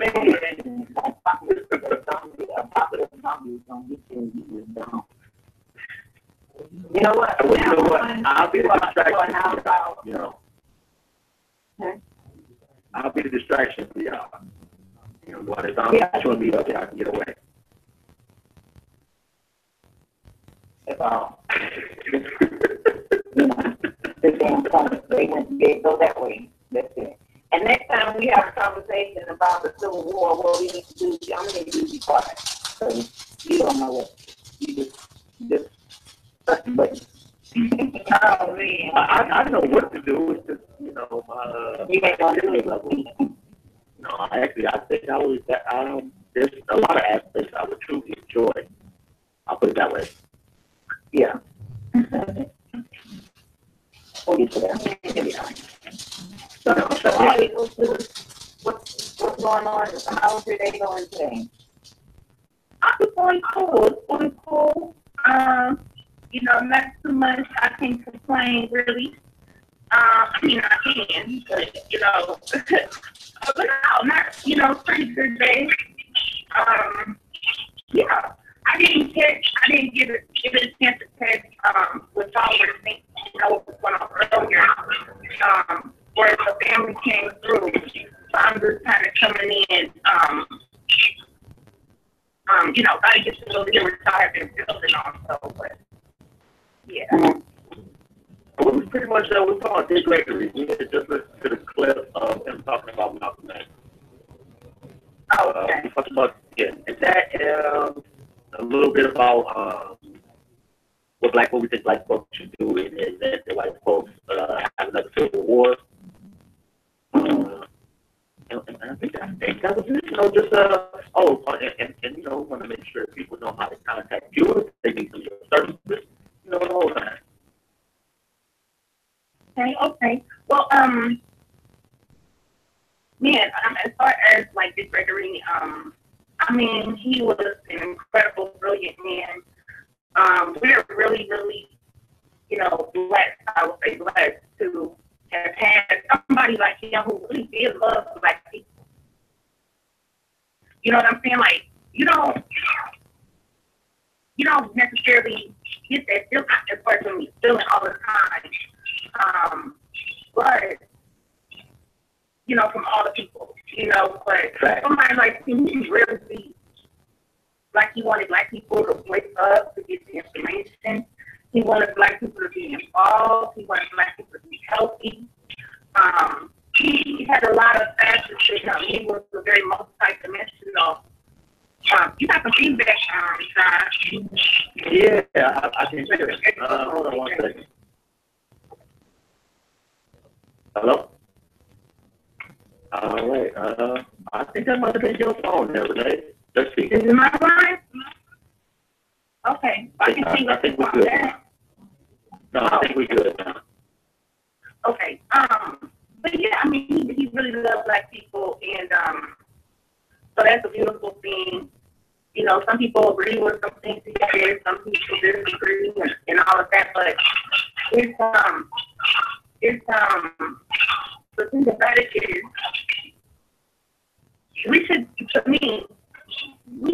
really agree with anybody 100% of the time. And that's because we all have different experiences, different things that we, it's still doing it though. Yeah, I was trying to just say that. Yeah, because I muted you last time, I was like work for a second, and then went right back. And I muted everybody to see, you know, if it was somebody else. Oh, I did not mute hockey, so let's see. Yeah, let's play hockey. How's it going, actually? It's alcohol. It's me? Good. I can hear me? Yeah, I can hear you. I hear you. I am in Houston, Texas, and just in case, let me let y'all. It's 96 degrees. Okay, and I'm laying in front of the fan.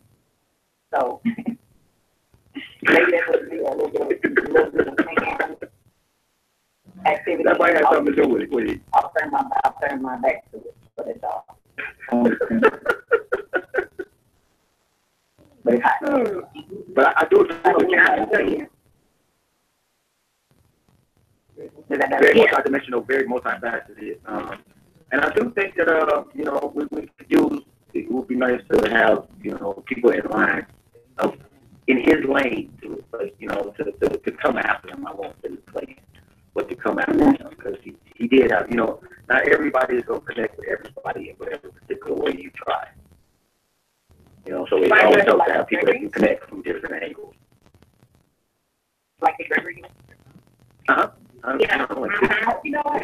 I really don't think we're going to have, you know, it's like how you have all of these grades that met everyone, like Big Gregory met everyone, and how when we had Dr. Collins, so we had a non-exhaustive list of all the well-known, you know, active black people that he met. I don't know if we're going to really have a lot more people like that, because they grew up in an era where they traveled the country to get together and march for 2 or 3 days. You know, it's like, I think social media has ruined us in terms of that, because you get the connection online, but you don't translate that into the physical. You know, I disagree. Yeah, I think people on social media, as far as being able, I'm sorry, go ahead. I was going to say that. Now, there are a couple of events where people get together, but it's always more so for entertainment. You know what I'm saying? Like, we don't really have these massive pro-black, you know, movements in the physical where people travel from the country to come for the cause. There's always some kind of entertainment purpose behind it. And the only time that happens is when there's some kind of tragedy, like when the plant water starts happening. I know a bunch of people who travel from their states to go there. You know, it's you know, like in Baltimore situation, that kind of thing. But in the 70s, you know, people, you know, mobilized for the movement and nothing else out of it. And they didn't wait for a tragedy to happen for them to mobilize. It was just what needed to be done. So I know we're going to get a lot of people now that 20 years, they're going to be like, you know, this influential person, this, you know, super activist. I met this, and this 20 and 30 and 40 well-known people who you really can't deny the work that they did. I don't know if we're going to have a lot of people that's going to be able to hold that candle You know, like, And I think he probably was a good conduit too between people, you know, being that he was traveling way more than the average cat. You know, he would be able to say, hey, I know so-and-so in Oakland, you know, which is on business with it, you know what I'm saying? Even before social media, it was almost like he could be a form of social media. You know, where not everybody could travel as much as him, but he could point you in the right direction. And I agree with you too, as far as, you know, now, you know, we could tend to travel more so for entertainment purposes. But I think we have to really give it a couple of decades because, you know, we may be in one of those eras because there are a lot of brothers and sisters that are doing some things.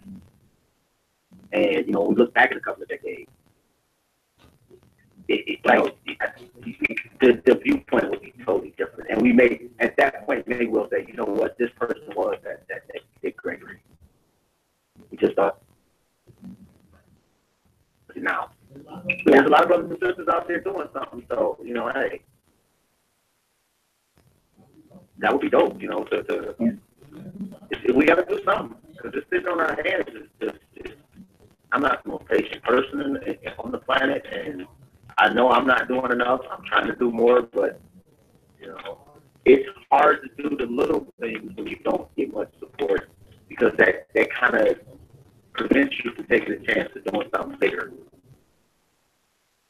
Yeah, and I totally agree with that. But then that's when you're going to have the people who are doing it because they know that's what needs to be done, and you're going to get the people who are doing it because they think or they have been, the impression has been put on them that that's what needs to be done. So they're going to be looking for the accolades of the acknowledgement or whatnot.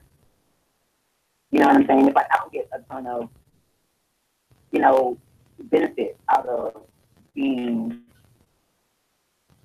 a pro-black person more than I get just my self-satisfaction. You know what I'm saying? Anything that comes along with it is a bonus. But if no one acknowledged me, if no one gave me that accolade, I wouldn't be doing anything different. I mean, but, you know, like, as far as, like, when you organize and stuff, you know, at some point, you can't keep incurring costs that you really don't have. You know, even if it's, you know, just a couple $100 to rent a room or something where you got to sit down and top it up. If you keep trying that and you keep wasting your money, you get tired and you get broken. And you get disillusioned. You know, I do think that we got to do a better job of those people that are trying to do something to support them. And when I say we, I totally mean myself included. And I get that. And I was speaking on a whole different, more so about the internal motivation behind why you're doing what you're doing. But I get what you're talking about when it translates into the actual cost of things and the effort and stuff that you got to put into it, where, you know, you're giving out so much and you're not getting anything in return, even energy-wise. You know what I'm saying? I do get that. That's going to make you disheartened and getting jaded about, you know, wanting to go forward with those kind of initiatives. So, and we got to be patient with our people too. You know? Yeah. Like, we'll wait 6 weeks for our IRS tax return, but if you ain't got your order in 6 minutes, you calling somebody up or call them out on Facebook, or you pissed off, you know, because it's a black person. Like, you know, like, we got to be a little bit more realistic of how things actually work and give each other the benefit of the doubt. Quit assuming that it's the most negative shit instantly. Yeah, that's true. That black businesses are going to have to learn some trust and some patience. Definitely. Black communication. Period. You right about that. I remember you made some posts about black business and somebody was like, I'm not patient. I don't want black business. Oh, my goodness. And everybody else was like, what? I said, well, that is connected, and you just throw all of what's going on like that home. That's not even cool. All the people, all the black businesses that I patronize, and I do it on consistent basis. I've had one experience where I will not ever patronize that person again. But aside from that, you know, a little bit of lateness I can take unless I specify I gotta have a little bit of whatever. A little bit of lateness I can take. I can even take a little bit of not the best quality I was expecting. I can even take that. But, you know, Like, be forthcoming in your business practices. That's how you get longevity and how you get at least keep customer base. So, Yeah, it definitely is a partnership. You know, that ever get any kind of service done for me, and if you're not happy with it, please let me know. Don't let nobody else know before you let me know.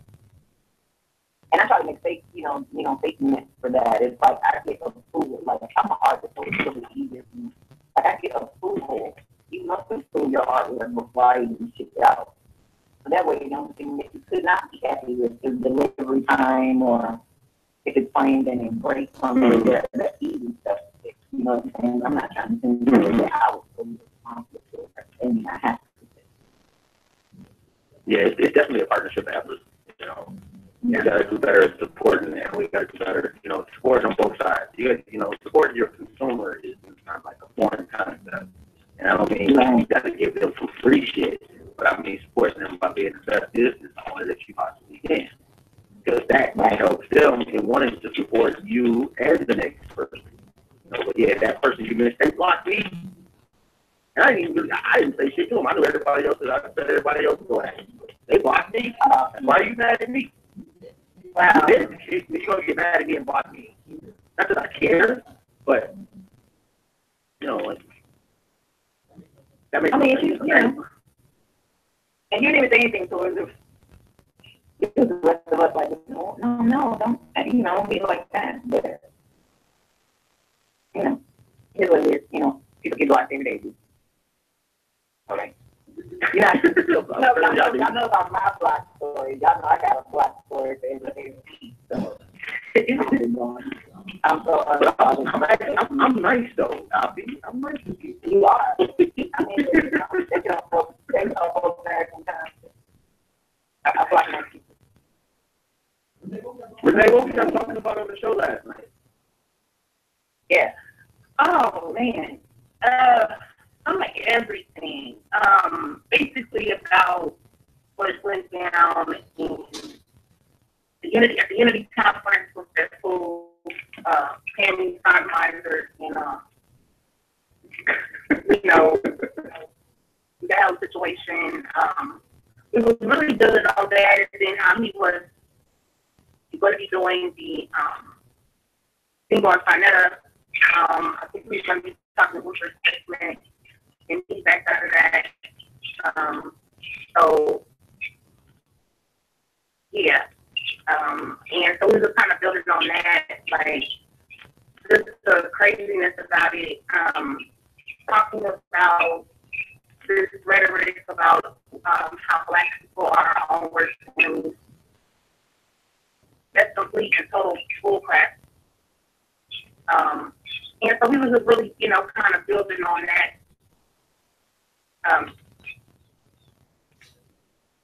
Sorry, I was going to call. We were just basically building on that, and this is a lot to discuss. There's so many different ways that you could go with that. But yeah, that's mainly what we were dealing with. I think my only thing is that it's into a point where it's like we can't criticize Black folks.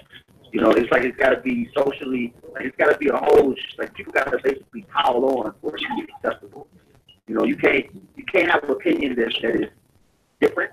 I will admit that some people go about expressing their opinion in such a confrontational fashion that I can understand why people jump on their neck. But we're not going to all agree. And sometimes, people will say the simplest shit. Now, if you say something outlandishly, just quote unquote cool it, okay, I get that. But, people getting jumped on like on social media for disagreeing with simplest shit. And I think that's just not healthy for the community at large. Then you got to do a better job of, who we are quote unquote publicly shaming, because that's basically what it is. It's a public shaming. Some people deserve it, some people don't. I think the people that don't, when that happens, other people see that, and it prevents them from being honest, and then we're not really having an honest dialogue. We just get one side, and other people bite their tongue because they don't want to be dragged through mud on Facebook. I mean, I hear what you're saying, and I agree with that on some level, but like this situation, you know, that's a whole other category. Like nothing can be compared to this person, you know, in terms of just somebody disagreeing with something said on Facebook or whatever. Like I agree with you on that. You know, I can do that sometimes when I'm just, you know, on or whatever. When somebody can disagree with some, you know, element of something, and people are ready to call them homes, or ready to call names, or ready to attack them, or what have you. Sometimes I honestly think so, understand the frustration behind it, because with some of these things, it's like we're past the point. Some of the well, I feel like that for me, because I know everybody wakes up at different times, different ways, but some of these things, it's like, why are we still stuck here? Like, people not understanding these very basic things, and this is going on. We out here being exterminated. So sometimes it's like, I think, a frustration thing. So when people are, and it doesn't make it right, don't get me wrong, I really do understand, but in terms of this particular person, this is a whole other thing unto himself and his herself, really. Anyway, but let me ask you this though, Renee, and I hate to cut you off. I gotta ask you this. In that particular instance, that conference where who really is to blame? Is it? I don't think he randomly showed up out of the blue. I'm assuming he was invited to show up. And if that is the case, who's more to blame? The person that invited him to show up, or him? Because the person that invited him to show up is supposed to be aware of his ideology, his statements, his history, and invited him nonetheless. He showed up and did exactly what he's been doing. Well, I see this in different ways. I do think, and this is my thing, and I've been saying this for a good minute now, because I have a history with this person going back, you know, some years, and yeah. But, and that's the thing, I've been telling people in this conscious community for a while, including, I believe, I talked to Arnett about it before too, but a lot of different people. We cannot, this is not a person you can reason with. This is not a person who has understanding on the level of a normal person. I'll say that. This is somebody who is doing this purposely. This is somebody who is being paid to do this. This is somebody who is, that all of that's a setup. That's, you know, so you're not going to be able to get through to this person trying to reason with them, or trying to be nice to them, or like none of that stuff. So they're going to sit there and they may smile up, they're going to come right back around, call you every name in the book. Oh, them consciousness, they weak. I came in there and say, this is the type of thing you're dealing with. So to invite somebody like that in, you are inviting in an enemy. This person is an enemy to Black people. And so I agree with that in terms of who has a lot of responsibility in the situation is the person who invited them to be there. Because you can't, and the other thing that was really picking me off was, and it was a sister, no disrespect to the sister who was there saying that, but she was like, this is supposed to be a unity conference, and this and that. And then I was seeing a lot of different people comment, this is supposed to be a unity conference. No, it has nothing to do with it. You cannot unify with race traitors. Like, I get kind of sick of this belief that because you are pro-Black, because you are Black power, because you're so-called conscious, that means you have to be willing to accept any and everything any Black person says or does. That's not true. I consider I have this thing that outstanding. So what that means is, just because you have Black skin does not make you somebody who I want to build with and connect with and unify with. We're too far past that time. You know, so this idea that this was a unity conference and they jumped on him here, you damn right. You damn right. You're not here about unifying. You're not here to unify. You're here to exploit. You're here to get more fodder for your channel. You're here so you can turn right back around and run the light bulb and talk trash about the so-called conscious community or whatever, how you've been doing. So, no, why are we unified with somebody like that? Get the hell out of here. I mean, but that was, and typically I'm probably more patient with people than the average person. But in his particular case, I agree with you wholeheartedly. That makes me question not just, I mean, I don't have a question about him. That's the problem. Like, he's not making any bones about what he's bringing to the table. And I don't want to be anywhere near his table. My problem is knowing that to invite him into a unity conference. It's just, and I'm not throwing, I'm trying not to throw shade. I'm trying to be politically correct, I guess. But that just makes me question this thing. You got to question the motive behind that. I definitely get what you're saying, because if you already know that that's what he's about, you know what's going to happen already. So you're looking for the controversy and exactly. Yeah, I get this. Yeah, like none of this shit who was surprised that he showed up at Act. I'll wait. I don't know. Like nobody was surprised because he showed up and did his job. So people were like, well, why he had a unity? Why he had a pro black weekend? People were, a lot of people did say that because a lot of people didn't know he was fighting. Yeah, and that's what I mean. He's like, why would you invite this man? But that whole rabbit hole, because I'm just saying that some people believe that they can be able to get a benefit or get a whatever off this type of person, but you have to understand that this person is basically like a parasite. So they're going to really feed off of you. They're going to really feed off of you more than you can feed off of them. That's the whole thing with it. So while people think that this may be an opportunity to get views, likes, clicks, subscribers, whatever, it's not worth it at the end of the day. It's not worth it because it's going to be more detrimental to you than it is to him. And as you see, what has happened has been shown has been shown. Very disruptive to even that type of progress, because now the attention becomes on him versus the unity conference itself. Exactly. You have to see overshadow that.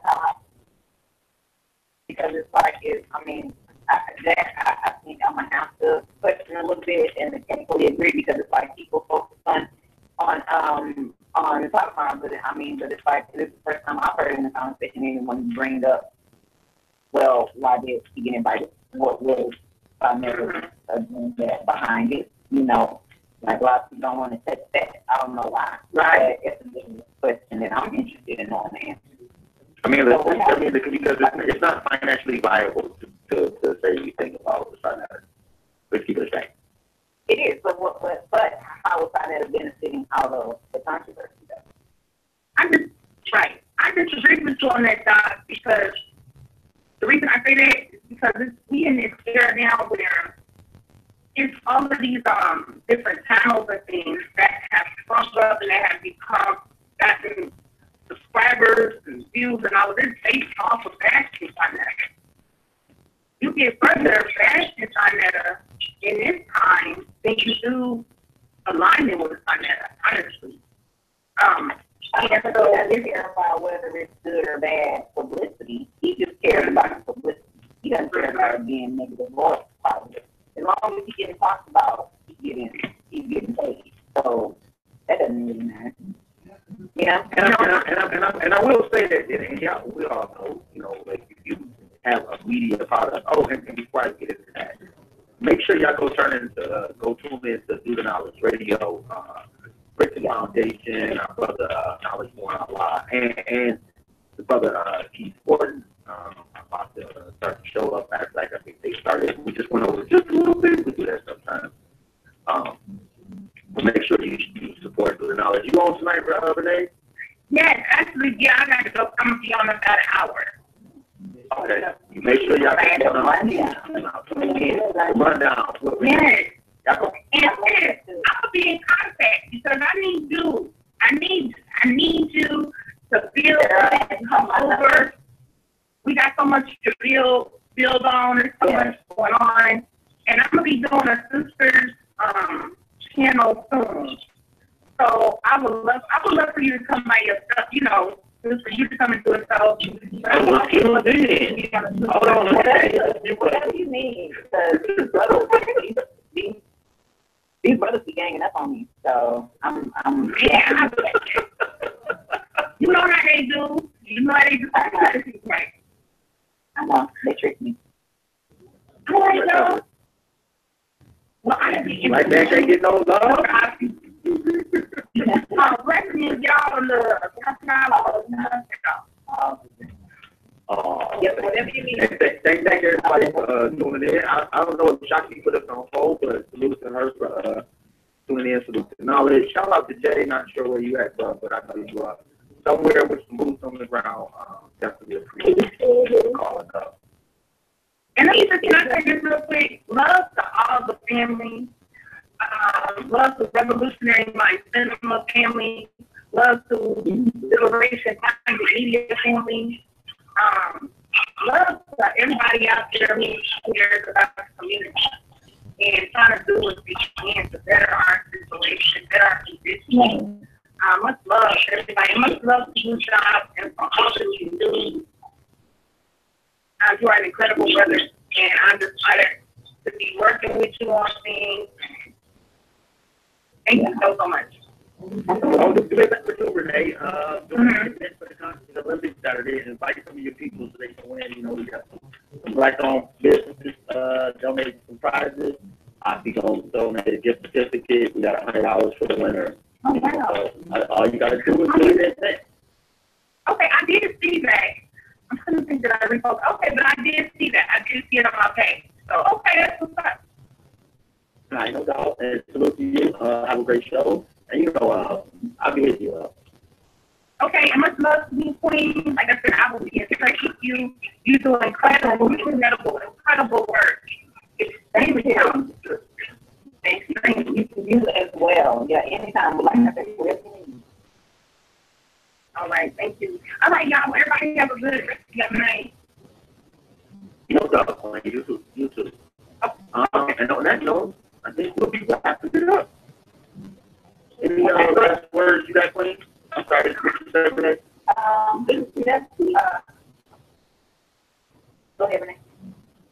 Oh, no, I think you know that's what you said.